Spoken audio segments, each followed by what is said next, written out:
Nina Ibrahim Abdelmajid, master en énergie renouvelable en électrotechnique, cofondateur de la start-up Win Algérienne. Bon, aujourd'hui, je vais parler sur le développement durable et l'entrepreneuriat social et la relation de ces deux éléments entre la gestion des déchets. Tout d'abord, on va commencer par une problématique qui est qui a une relation avec notre vie quotidienne, c'est l'augmentation de la population. Tout le monde connaît que l'augmentation de la population et l'absence d'une stratégie ou une vision de gestion provoque des problèmes, beaucoup de problèmes, beaucoup de crises. On rassemble en trois: une crise économique, environnementale et sociale. Ces trois problèmes-là, on trouve dans tous les pays du monde. Donc, d'après ça, c'est quoi la solution pour ces trois crises? La solution, c'est le développement durable. Le développement durable, c'est quoi? C'est il répond à les besoins de présent et préserve les ressources de futur. Tout d'abord, c'est logique. Donc, par exemple, une activité à la relation par le développement durable, c'est le recyclage. Le recyclage, c'est quoi? Le recyclage, c'est créer une matière première, une matière à travers nos déchets, et on garde les sources à partir, par exemple, comme le plastique. Lorsqu'on recycle le plastique, on réserve la matière première, c'est le pétrole. C'est comme ça. Donc, chaque développement a ses objectifs. Par rapport au développement durable, le premier objectif, c'est pas de pauvreté, bien sûr. C'est pas à 100% zéro la pauvreté, mais on élimine jusqu'à 0%, jusqu'à approximativement. Donc, FAME 0.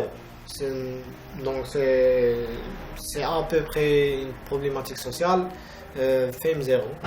Bonne santé et bien-être. Donc, bonne santé et bien-être, ça veut dire qu'on peut faire une santé, il n'y a pas de maladie, il n'y a pas des virus, parce que le virus,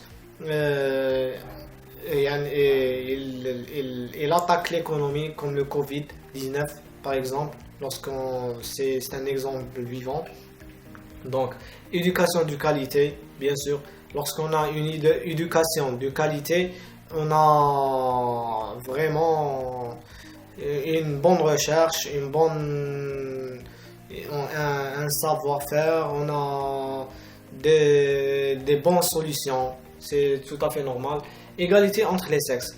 Donc, entre les femmes et les hommes, il y a une égalité. Il n'y a pas la violence contre la femme et tout. Eau propre et assainissement. Donc, il y a l'assainissement, il y a l'eau. Lorsqu'il y a l'assainissement, il y a l'eau propre. C'est tout à fait normal. Énergie propre et d'un coût minimum. C'est-à-dire, on produit l'énergie, mais avec un prix abordable. C'est pas un prix qui n'est pas donné à tout le monde. Comme par exemple en 1990, l'énergie renouvelable n'est pas donnée à tout le monde, elle est trop chère. Mais en 2021, l'énergie renouvelable, ça veut dire le coût est très bas. Donc on peut l'utiliser, l'énergie renouvelable, dans notre vie quotidienne, dans l'éclairage, partout. Donc, le travail décent et croissance économique. Une croissance économique, ça veut dire qu'il n'y a pas de chômage, il n'y a pas assez de ça.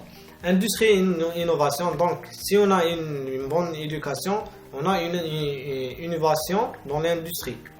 Donc, une consommation et une production durable, une vie communauté durable, mesures relatives à la lutte contre les changements climatiques, vie aquatique, vie terrestre, la paix, la justice, partenariat pour réaliser les objectifs. C'est tout ça sont les objectifs du développement durable, les ODD.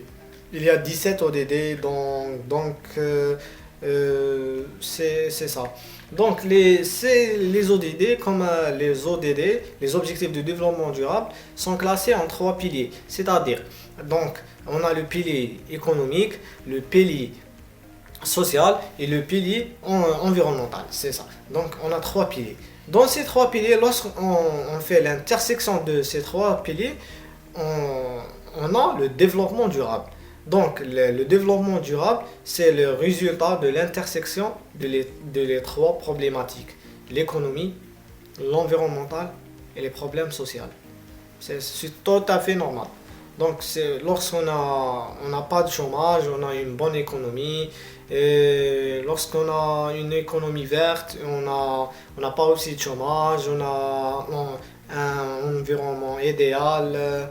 Une économie circulaire, il n'y a pas de pauvreté. On a un schéma ici qui explique plus mieux c'est quoi l'intersection entre les trois piliers. Donc, c'est quoi de l'entrepreneuriat social? Il y a beaucoup de définitions de l'entrepreneuriat social, mais cette définition, c'est plus pratique et c'est la plus simple. L'entrepreneuriat social est un type d'entrepreneuriat qui vise à l'intérêt global, c'est-à-dire il n'y a pas d'intérêt personnel. L'intérêt, c'est l'intérêt de la communauté, de notre environnement, de notre pays, tout simplement notre environnement, tout simplement, notre société aussi, et qui touche tous les aspects de notre vie, Donc, c'est-à-dire, il n'y a pas d'intérêt, il touche tous les aspects. C'est quoi ces aspects-là? Les aspects environnementaux, économiques et sociaux. Donc, il y a une relation entre l'entrepreneuriat social et le développement durable. Donc, l'entrepreneuriat social est un outil de développement durable. Lorsqu'on peut réaliser le développement durable, l'entrepreneuriat social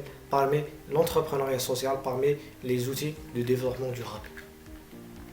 Donc, les retombées de l'entrepreneuriat social dans la gestion des déchets.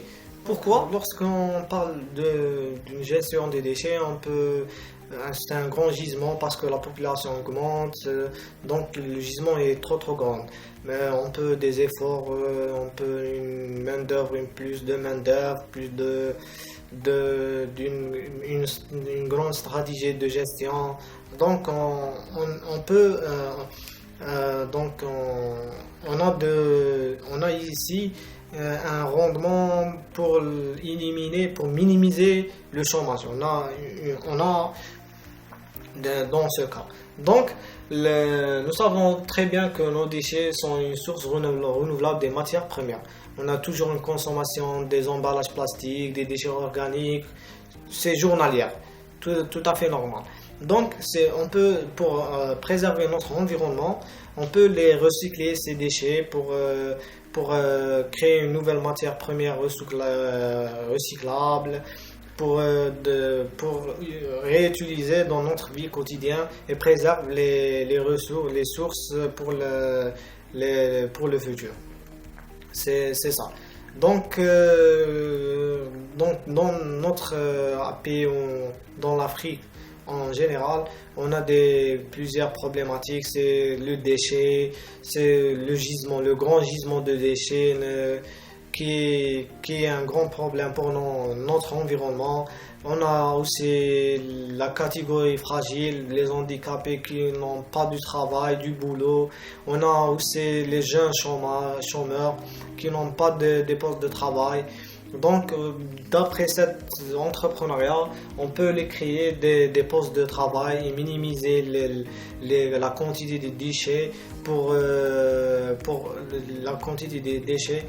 préserver l'environnement et minimiser la pollution, comme ici dans notre diapo. Dans cela, l'entrepreneuriat social va créer une économie verte pour chaque pays ou pour chaque région, créer aussi des postes d'emploi, pourquoi pas pour les handicaps, pour des femmes foyers aussi, pour aussi des gens qui n'ont pas éduqué. En même temps, on peut de créer une petite richesse, c'est-à-dire lorsqu'on crée une matière première, on a une industrie, des moyens et des petites entreprises pour le recyclage. Donc, on a aussi une préserve des sources comme l'eau, parce qu'on a vraiment un grand problème de l'eau, parce que la quantité d'eau elle est toujours en diminution, l'eau potable c'est-à-dire. Donc c'est ça. Pour préserver notre environnement, il faut toujours baser sur l'entrepreneuriat social. Donc voilà, merci.